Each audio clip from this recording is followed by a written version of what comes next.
afternoon. And thanks to Kenny for having me out this afternoon. Kenny and I go back many years. As he said, I started with the Saints in 1982, and he's always kind enough to invite me to Saints-oriented functions, and it's a real pleasure to be here today with you. My career is kind of a contrast to what's happening today with the New Orleans Saints. Back in 1982, when I was drafted, my first trip down Airline Highway, which a bit more distressed back then, took me to the Saints camp that was made of cinder blocks and corrugated tin roof and a string of mobile trailers that made up the offices for the Saints and the executives, Saints coaches and executives. Today, I think you're all familiar with, to some degree, the Taj Mahal type of facility that they have on Airline Drive, which I'm very thankful for the city, for the players, for all the advancement that have taken place in the NFL. When I walked into the front door upon arriving to the Saints facility, the first sight I saw was then backup quarterback, Archie's backup for many years, Bobby Scott, sitting in front of his locker in his jockstrap smoking a cigarette. And I thought, well, this is interesting arrival in the NFL. I don't think you see that kind of environment today in the NFL. It's a little bit more stringent. Many things have changed since I played back in the 1980s. The rules have changed, for instance, and I think in many ways for the better. I see that, certainly the league is more conscious of concussions. I had many of my teammates had many, and I'm thrilled to see that no longer do they just say, can you see these two fingers now? If you can, get back out on the field. The equipment has changed. I think it's safer for the athletes today. Certainly the salaries have changed. My rookie year as a second pick in the second round, $60,000. So it pales in comparison to today. Of course, I was thrilled to have it at the time. I was thrilled anybody knew I existed and wanted me to play professional football. Let me see, what else has changed? Where have I put my notes? Hey, I found it. The training facilities, guys are getting healthier quicker these days and often not getting hurt to the extent that we were back then. And player movement in the league. When I played before free agency.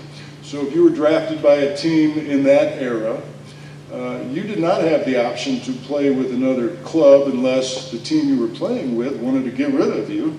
And trades were very seldom because teams didn't want to compete against each other.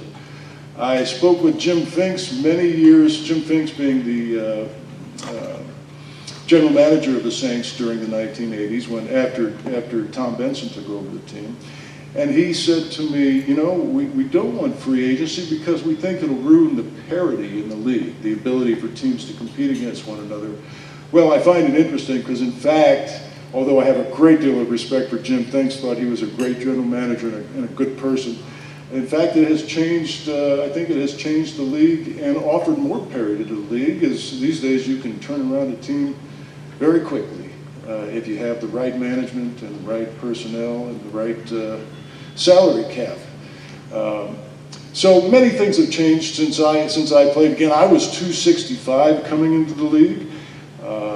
Probably the size at 6'6" and 255, I would be the size of the prototypical quarterback these days in the NFL. I always wanted to play tight end, but in ninth grade they told me first string tackle or third string tight end because I was the biggest kid in high school. But the thing that's fascinating to me about this New Orleans Saints organization, there's many parts of it that have simultaneously improved to the extent that makes us what we are today, which is a championship ball club. I don't know if they'll go, if they'll win out the rest of the season. My guess is we may drop a game or two somewhere in these next 5. But the organization and what they did in 2009 as well is put together a chemistry of people. And they have been able to draft players and find undrafted players that work so well together. Now, I think this team is stacked this year. I look back to 2009, I had the luxury of doing some media work with WDSU and followed the team very closely. And I'm so thrilled I did it in that year because it was the Super Bowl run, the first one, the magical season, the season that I had never experienced as a player, and nor had I had experienced with a team that I followed. The season that had the Saints capitalizing on the mistakes of other teams and turning games around in the way that had been done to us year after year after year. We could beat up a team like the Cowboys, beat them up all game long, and they would make one big play, block a punt, return a kickoff for a touchdown, and that's the game. These days, this team is able to capitalize on these opportunities. So we have this great chemistry. We have a great coaching staff. I think they've done a fabulous job of putting the pieces together. And these guys are playing together. And I think if you watch them these days, you notice the confidence. They're out there busting it every play. I can speak directly to the offensive line. Having been an offensive lineman, I went back last night and I watched several of the highlights from 4 or 5 of the recent games. And one of the reasons this offensive line is so effective, not only are they big and strong and young, and they're playing well together, but Drew Brees back there, with regard to passing, Drew Brees gets rid of that ball so quickly. I went back and looked at every pass, but I went to the highlights, but in every highlighted play, if that ball wasn't out in 3 to 4 seconds, well, it happened perpetually throughout all of the highlights. When he steps back, I think these guys know you've got to be ready to catch that ball in 3 seconds, 3 to 4 seconds. If he held it for more than 4 seconds, he had to scramble a little bit. He's excellent. He's a Houdini in the back, in that pocket of either stepping up or extending the play. But it's one of the things, along with just being a good offensive line, it makes the job easier for offensive linemen to know that ball is going to be out in 3 to 4 seconds. And you can count it. You go back and watch those replays. 3 seconds, that ball is in the air. And it's amazing to me when I go back and watch games from 1980s now that people post on YouTube. I watch our receivers dropping passes. I watch the mistakes we used to make. It looks so archaic to this ballet that they've got going on today. And it's just it's a real pleasure to see, and it's a real pleasure to be part of in this community. So if you have any questions about my career, what the differences are, what everything, what might be happening today, I'll be happy to answer them. I could go on ad nauseum about various other things, but any questions? Raise your hand. Hey, you being a former offensive lineman, you got to really appreciate what the Saints have done with this offensive line this year. Oh, I can. And these guys, I wrote their names down just so I didn't forget it. Where did they go? Ramsey and Warford and Armstead and Pete and Bushrod and Tom. And these guys, not only have they gone out and gotten early draft picks, they have maintained the services of some of these guys. Now, I watched again when I was watching the highlights, I said, let me focus on the run game here. And needless to say, we've got a couple of stellar running backs. By the time these guys get to the line of scrimmage, there are gaping holes in this line of scrimmage. And I give this credit to not only the offensive line working well together, but our tight ends too. And also our receivers are making blocks. When we get runs to the outside, we've got guys, we've got heads on bodies. Our big guys on the offensive line are in front of these people, and they're sustaining their blocks. But the big thing is, there is a big hole for either Ingram or what's that other guy's name? Oh, Kamara, yeah. There are big holes for these guys to start out in, and then they can do what they do after that. So it's, as a fellow offensive lineman, it's a real pleasure to see them working so well. And I was impressed last night when I went back and looked and really focused on the offensive line to see that, man, People are talking about them being one of the best offensive lines in the game, and I'd say I'd have to agree these days. So if you played in the early to mid 80s in the NFL, that was like the defensive age of NFL is what I think. So who was the best defensive player you went up against? Oh, some of the best defensive players I went up against. Well, you might remember a guy named Mike Singletary.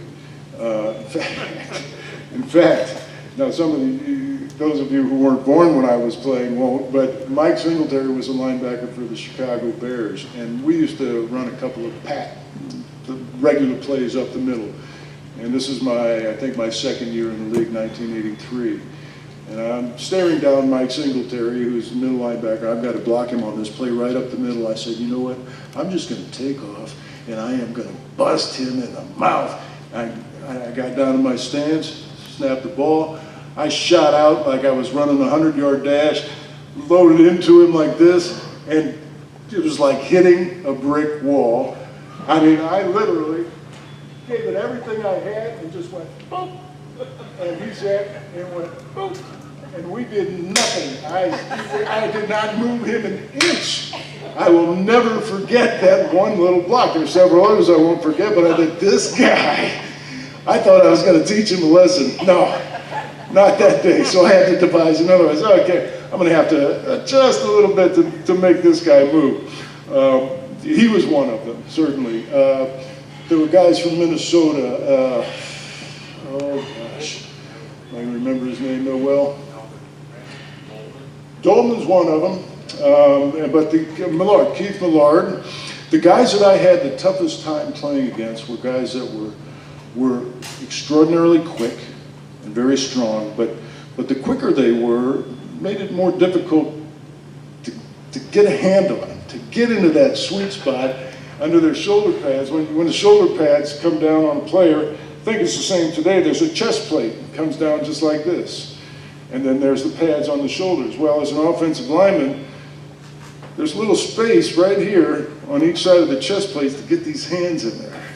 And if you can get them in there, you can control that block pretty well. So that was always the key, to try to get those hands in underneath that chest plate. But sometimes you couldn't do that. The faster a guy was, the quicker he was off the ball, you had to find other ways to work your leverage on him. Gosh, who else? How did you get away with not being called for holding? Where'd you go? I'm right here. Oh. If you're holding on, how could you get away with not being called for holding every the time? key was to not be out here. Because if you got your hand out here, then the officials could see it. But if you were up in here, you might as well have your hands closed. They couldn't really tell. So you had an advantage in that regard. Of course, back in my day, they could also pound you on the side of the head with their club arms and try to knock your head off.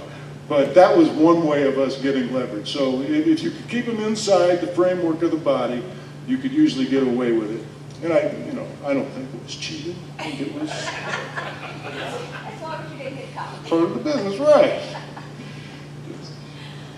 Did you ever be declared an eligible receiver and catch a pass? Oh God, would I have loved to have done that. I think maybe one time I was declared eligible, but they didn't throw it to me. I did though. However, in a practice session, Bobby Hebert did throw me about a 60-yard pass. They actually let me run down into the end zone. I made a diving catch, a toe drag in the corner of the end zone, and that's the highlight of my entire career in practice.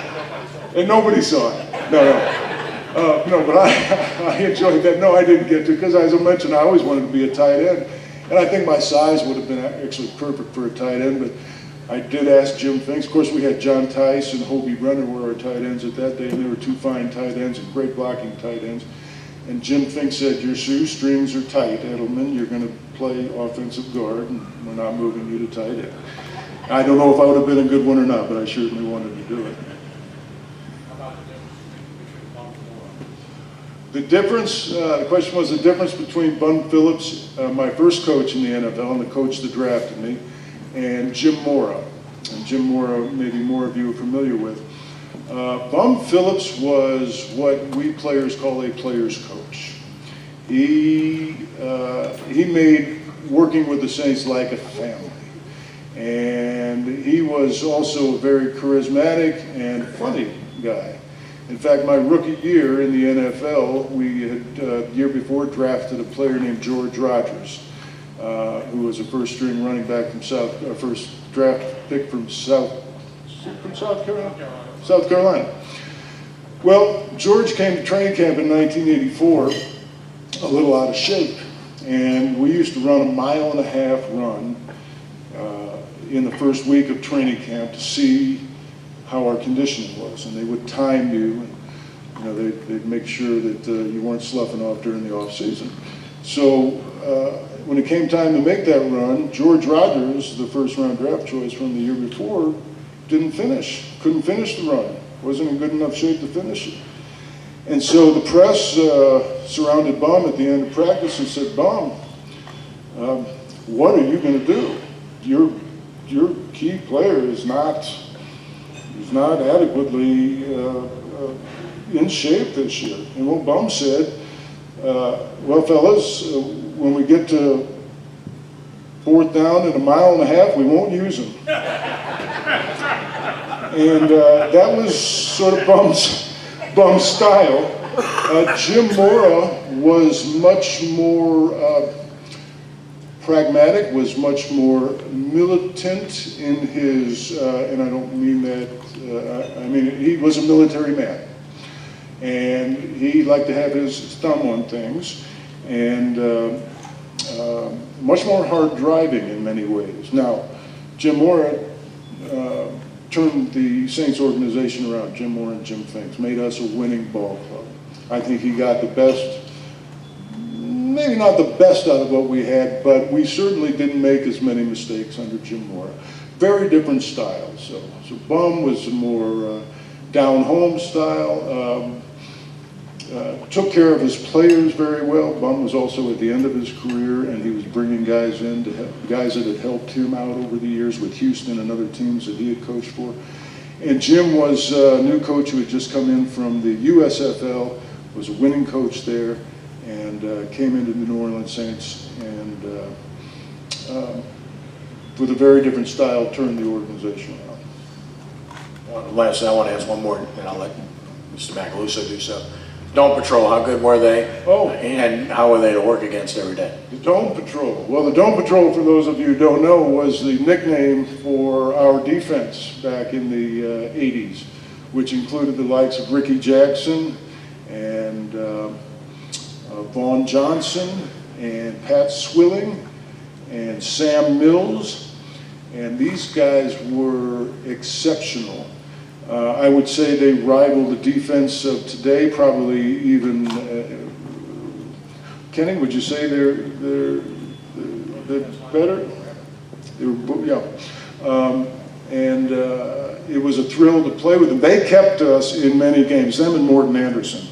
We were a little shy on offense back when I played, and we had several quarterbacks. We didn't have a lot of continuity for the first few years. When I came into the league, we had Archie Manning for 2 weeks. He was traded to Houston my first 2 weeks in the training camp.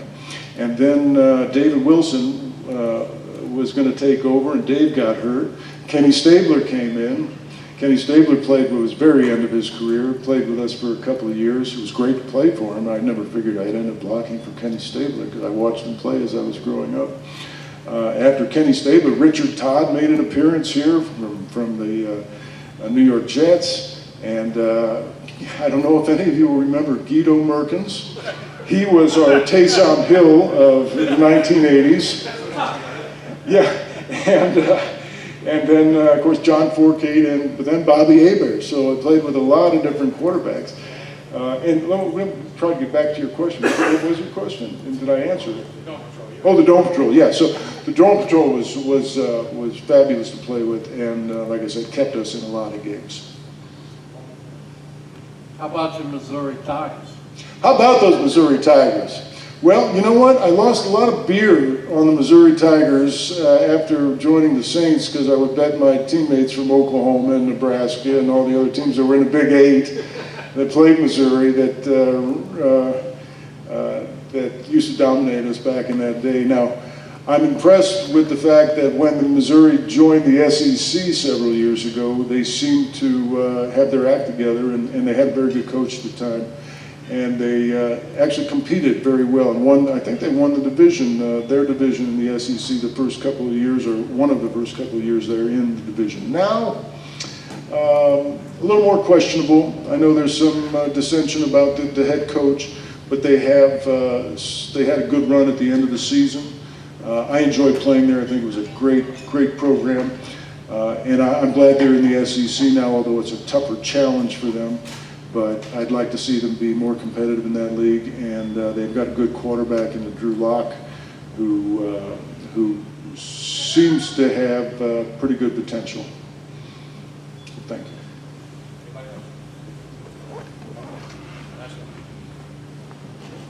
I will say this about the Missouri fans. Say it again, please. I said, I will say this about the Missouri Tiger fans. They are some of the nicest in the SEC. Well, Phil, on behalf of all the Missouri Tiger fans, I thank you for your comment. I went to a Georgia, Missouri game, and they were all the way, they were like, come on, come tailgate with us. They thanked us for coming to the game. It was fantastic, and we beat them, but they were gracious losers. Was that this year? No, this was the year that Todd Gurley got busted. And Nick Chubb became our starting running back. All right, well, thank you for your comment. I appreciate it. All right, folks, thank you very much. Thanks all for coming today.